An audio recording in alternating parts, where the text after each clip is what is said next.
Pressure, standards, and expectations. Things that aren't always met with success. The road up is fast and unforgiving, but hitting those roadblocks will drain you twice as fast. Even when you get to those points, staying at that mountaintop is just as impossible, and it never will help to be in a constant state of always ending up at the bottom of the barrel. Life is a test. My biggest test was an actual test, the GED, the test you take if you mess up in high school. It's like an academic morning after pill. I decided to drop out because I was taking 3 buses to a white school where a redhead would beat my black ass. But with the GED, I could get a good job and start fresh, so I couldn't wait to get my test results. What's it say? You failed. What? Boy, I'ma slap you in the animation. Ow. Oh. Good Lord. Do you know how hard it is to fail the GED? I have an uncle who can't read clocks, and he has 2 GEDs. I can't believe you slapped me. I can't believe you made me throw my back out. That's my mom, Rochelle. Her test was making sure her kids succeeded by any beatings necessary. This dinner was supposed to be a celebration. We're using up our back-to-school money to pay for it. That's my father, Julius. His test was growing up poor, so he knew the cost of everything. Get your own money, Fly. Hey. Excuse me. My son failed his GED, and I'd like to return his food. He only ate 4 cents worth of fries. Most people would strive for success purely because there's a reward involved at the end of the line. However, once they got older, they'd be doing it for the people in their lives. It's funny, those exact people, the ones who brought them up, would tell them, do it for yourself. But eventually, after all the tell-offs, you're doing it to avoid punishment. You're aiming high so that way they don't take away your phone. You're aiming high so that way they don't take your laptop. After all the pressure, standards, and expectations, you don't want to do it for them anymore. Because in your mind, they do far too much when you don't make them happy. You just feel exploited, like some medal of honor they show off to others. But when it comes down to you, they ain't got nothing to say. Because when they are asked about your achievements, all that follows is a deafening silence. The man's tongue didn't come through customs. You were always told that you weren't that African to begin with, and it always rubbed you the wrong way. But after that day, you don't even identify as it, because after that person said that about you at the cookout, you can't even put into words the things you wanted to do to them. What did you say? But no matter what, you can never win the argument, not with violence or words, and that pressure builds day after day. Daddy, can I get dance lessons after you cut Chris off financially? Of course, baby. Cut me off? When did you cut me on? If you're not going to school, you got to get a job or get out. I can't have your sister and brother thinking it's okay to be a bum. We can't kick Chris out of the house. 'Cause you care so much about me, huh? No, because you can't do anything. You'll die out there. That's why you're going back to school. But I missed so much class. Don't make me repeat 10th grade. Everyone will think I'm stupid. If you don't think everyone already thinks you're stupid, you're stupid. Look, Chris, that school is our best option so you don't end up on these streets. It's scary out there. Crackheads, gangs, that white man in a Larry Bird jersey.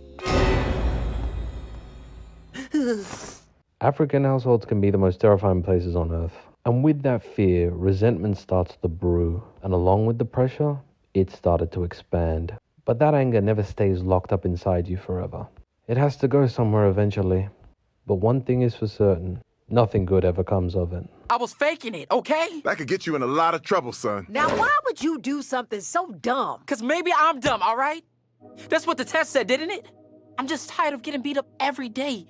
I needed a fresh start. It's bad enough I have to be back at school at all. You brought this on yourself. Missing so much class. Which wasn't my fault. Thurman sent me to the principal's office for no reason all the time. I missed tests. That's why I dropped out. Wait, what? Baby, I had no idea. Why didn't you tell us? I tried to handle it myself. Guess I was too dumb to do that too. It's always something with him. When you said you wanted to get away from it all, people called you a coward. It's funny how those exact same people would die for a vacation. But they never shared your view.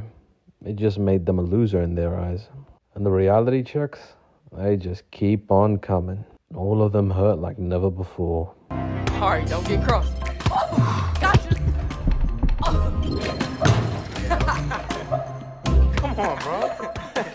Dom, what was that?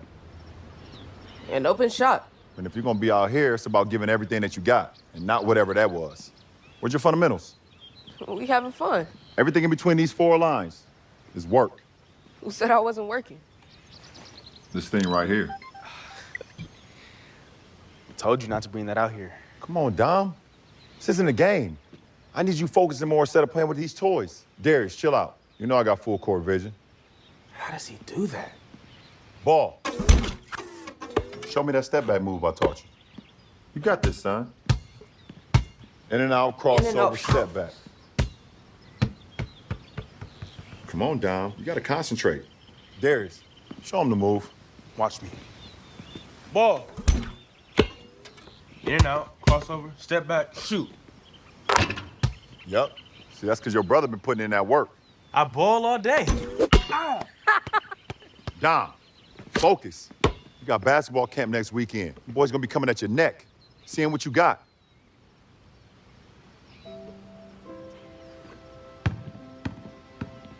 Are we quitting on each other now? Can't be great without putting in work. You're so desperate to win a battle, but you'll never win the war. Because you know, even if you don't want it to be true, that they're right. They always have been. Everything about you that you don't want to be true, it's true. And the fact that you don't want it to be true makes you hate everything and everyone, even the ones that gave you life. And you go to bed that night, saying things that no child should even think about, all because of those pressures, standards, and expectations. And this is from both sides, younger and older. Who took my fruit punch? It wasn't me. You stole my fruit punch. But like all the people in the real world say, you can't run away from your problems. But at this rate, you can't even be bothered to live. Now coming up on the self-made millionaire, whose life is desired by many, and he adores all of his fans. Well, not all of them. As he knows, as much of a gift as they are, they're equally as annoying. The ungrateful ones, the ones that never scratch their parents' back the way their parents did theirs. The ones that lean on others, the ones that bite the hand that feeds them. Even if what they're being fed is enough, they still are never satisfied. The ones that eventually grow old and completely disregard the people that literally brought them into this world. They gave them all life, and they left them for dead, like they never knew them at all. They never owed them back. Even if they never could repay them, they could have at least tried, a lot like he did. No, John. It's yours. John, don't do that to me. It's yours. John, don't do that to me. It's yours. I got you out the hood now. You got me in your own shit. You just want to know do I like it. It's not already mine. Yes, it is. It's already bought. It's been bought. It's been bought. Got you out the hood now. No. Yes, it did. Got you out the hood, baby. How hard could it have been for them? Those fans adore him more than the people that gave them life. They were his fans, and whenever they did something wrong, the blame did come on him. But he never wanted them to do that. He's a great man, he really is. But he can never understand, if they loved him so much, then why didn't they show that to the people that helped them from day one? I don't know, just the idea of kids being sent off to islands, just far away. This is what I've been saying all along. I've been saying this for years. We need to send all kids away to islands so they can fight each other, like Pokemon. Except the kids are the Pokemon. $1 billion idea. Just thrown out there into millions of eyes. Let's just see what happens. That's all I'm saying. Let's just see what happens. I'm not going to be legally viable or anything, but let's just see what happens. What am I talking about? I don't know. I think I need help. Send me to the range! This line had lingered on for years. It stayed with him. And with inflation driving prices through the roof, all he saw were more spoiled entitled brats, and more bank accounts being dried up, and more blame towards him. As his very livelihood, the thing that he depended on for an income, the thing that those quote adoring fans wanted to imitate so badly, had cost their parents everything, even breaking their hearts when they didn't get what they wanted. Get the fuck out of my room and play Minecraft! Well, he's not one of those kids. He actually helped his parents. He's not gonna apologize for who he is, especially when being accused of being a monster he's not. And after being scolded in public by a parent for being a bad influence, he finally broke. How many times do I have to apologize for giving everybody else a great fucking life?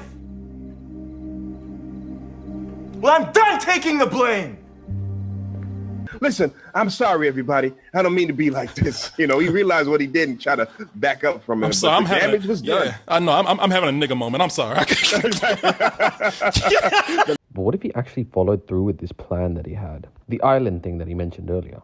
After all, with all the spending parents do, it not only ruins their nights out with their friends, but all they can think about is... The over-under stock exchange, yes. Before we begin the story, I'm a fan of this guy. I'm not going to throw shade at him. This is all just for story purposes. Felix slowly spiraled into insanity as he actually gave this plan thought day after day, as we now see him walking into a corrupt government agency, intimidated by their every look. These guys were so heartless. Their initiation of being jumped into the group is to murder their own families. Not to think, not to feel, just follow orders and execute them. Even he's nervous, as he now knows he's not going to deal with men. He's working with bedeviled beasts. I like to get a bunch of men together. Okay. Men that are the hardest of the hard. And I want to be with these men. Stay fucking hard! Get out! As he takes a seat in order to show them his plan, it feels like everyone's 2 seconds away from gunning him down without hesitation. However, once they hear his plan, they don't really know what to think. Mind you, this is a YouTuber telling them this. Kidnap every single kid we can think of under the cover of darkness, and then imprison them on an island far away from civilization. Now that's a way to make sure all the money in society don't go to nothing.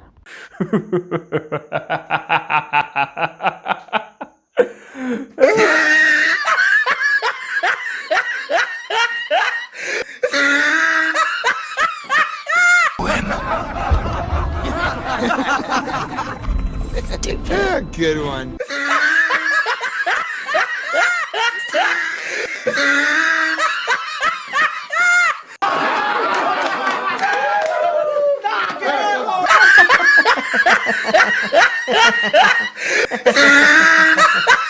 Shut the fuck up! Shut the fuck up! Shut up! Kid, come on, look at yourself. If anything, this is counterproductive for you, because you rely on these people for your money. I got other ventures. I'm all good. I don't need them anymore. Especially not the ones that make it hard for their parents. Besides, how long do you think humanity can keep going like this? The geographical views doesn't really support the constituency that we live in. Well, if you look at the support system of the ecosystem of a pencil, the ruler doesn't actually have a car, so why is he going to have a license? If you look at the trainers and if you look at the car, has it got meat in it? 100%, but if I look in the Pacific Ocean, am I going to find Martin Luther King? But does the pen actually have water coming out of its arse? No, it doesn't. What it does is has a forehead full of lead. 100, but if you go to the top of the Eiffel Tower, who are you going to find? Definitely, you're right. It took him a while to get there, but after a lot of ranting and rambling, the plan was finally brought to fruition. And every one of those merciless monsters had robbed the family of their child under the cover of darkness in every time zone in the world. Every kid was thrown into an aisle of punishment, one that they were never ready for, and it didn't matter even if they were ready. But the plan backfired, and much to the dismay of this one very furious judge, that brings them to court one day, leaving everyone, including Felix, with words that they'll never forget, words that will haunt them the rest of their lives. A humbling that will horrify them like never before. A reality check that they will never forget. You never got to. And you did.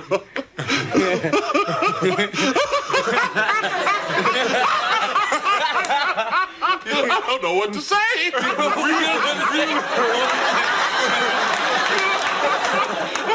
What can I do? What do you boys think I should do? I don't know. Reward us for our honesty?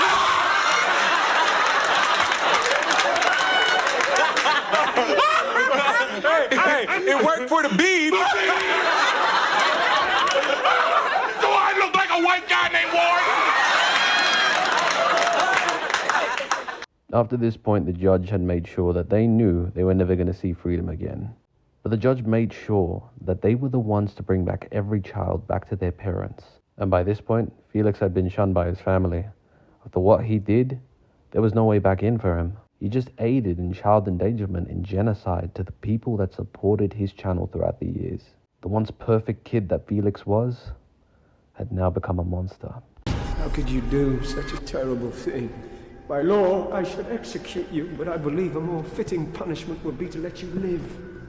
So you can walk the earth in torment, haunted by the knowledge that you alone are responsible for the death of your loved ones. The great Hercules, hands forever stained with innocent blood. Get out, you monster. Get out! You guys remember the kid at the beginning of this story? Well, now he's the only kid left on an island. PewDiePie and the agency managed to save everyone else. But now this kid was lost far out to sea. This island was probably the furthest one out of any one of them, surrounded by a fear that was introduced to him when he was 13. The only thing black that was a part of him, the fear of deep water. He's racist! He was already angry from the night before, the night that he slept and talked smack about everyone that he had ever loved, or claimed to love, as he himself got very toxic. And the perfect kid would never do that. And it had been a couple days on this island, and it was already getting to him, for he could never access the luxuries that he once had. The gifts he was never willing to work for. The things that sustained him, given to him by the people that he scolded. Words that never should have been said. And now the Isle of Discipline was his punishment. As PewDiePie and the agency are now on their way to that island, and as they make their way into its forgotten waters, something comes up on their radar. Something blocking them from getting to the island. What the hell's that on the radar? Try to lure it away with some bait. Really, nigga? And without even a moment to process what happens next, a beast lunges out of the water monstrously. As both the kids stuck on the island and PewDiePie along with the corrupt government agency are now paralyzed with fear, laying eyes on the otherworldly horror that stands before them. I've lived my entire life allowing you and your kind to poison my home with your toxic fumes. Now it's time that I took something away from you. Warn all who stand with you. If you don't stop treating my home like a dumping ground for your filth, then I'll bathe the ocean in humanity's blood. He smiles menacingly as he sinks back into the depths. For the creature that shook the most malevolent souls in humanity had not fully grown into the beast of darkness that it will be in the future. And as Felix stood there, speechlessly still, the thing that he was trying to teach all of these kids had crept back into his mind. And then, using a microphone, he tried to talk to the kid. Listen, kid, I know you're heartbroken. You're probably a fan of mine. And I know why you will never be after today. We're gonna get you out of there, I promise. It's just gonna take us a while to kill that thing, whatever it is. The reason why I did this was because most kids today, they don't value what they have. Not until they lose it entirely. And the ones that do act like entitled brats, the ones who are truly spoiled, I'm the one usually taking the blame for my perceived bad influence on them. I turned to YouTube because it was my passion. And eventually that passion was giving me money. But those kids also wanted it for themselves. There's nothing wrong with that. If you got something, go for it, but it doesn't mean you treat everyone around you poorly. I only ever wanted them to show their parents the love that they deserved. And I was done with taking the blame for something that clearly wasn't my fault. Look, you can be a YouTuber, you can do what you want, but you shouldn't scold the people that gave you life. But the boy wasn't hearing any of it. All he saw was another person that took him out of the comfort that he wanted. Another punishment gone rogue. Another reality check that made him feel like a mistake. And this was coming from someone he admired. Yeah, well, without those kids that you threw on those islands, you clearly wouldn't have an audience and you clearly wouldn't have money to begin with. I can't believe that I wasted my whole life supporting you. And you're just another dirtbag who doesn't think I'm good enough. This definitely doesn't seem like a black kid to me. Probably the wimpiest one I know. I'm the one stuck on the island here, remember? You try going this many days without food or water. You entitled piece of shit. Hey, you better watch that tone with me. Guys, can it? That's enough. Look, remember what I said, kid. Whatever it takes, survive. And you remember this. I admired you. For years, I had wanted so desperately to meet up with you. To talk to you, to ask you for advice. I saw your life flourish. Doing the one thing that you told me not to do every time you told me to stay in school. Even with you telling me to do something I just couldn't be bothered for, I still thought you were a hero. And when my family never ceased to shut up about a man always having to struggle, you're the one that I escaped to. But now I see that underneath it all, you're just a coward. PewDiePie is rather disappointed and taken back at this. Look, we'll be here soon, kid. Just survive. Probably the worst kid we kidnapped, to be honest. Damn you!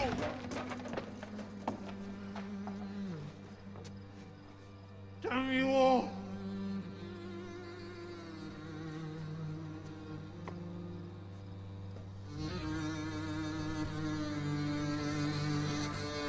With two of his fears imprisoning him in yet another punishment, a lack of access to fresh food and water, along with all the other unhealthy artificial foods that he indulged in whenever he felt pressured, along with not having the devices that gave him access to entertainment whenever he felt the weight of his cultural expectations. This was going to be a rough time on that island.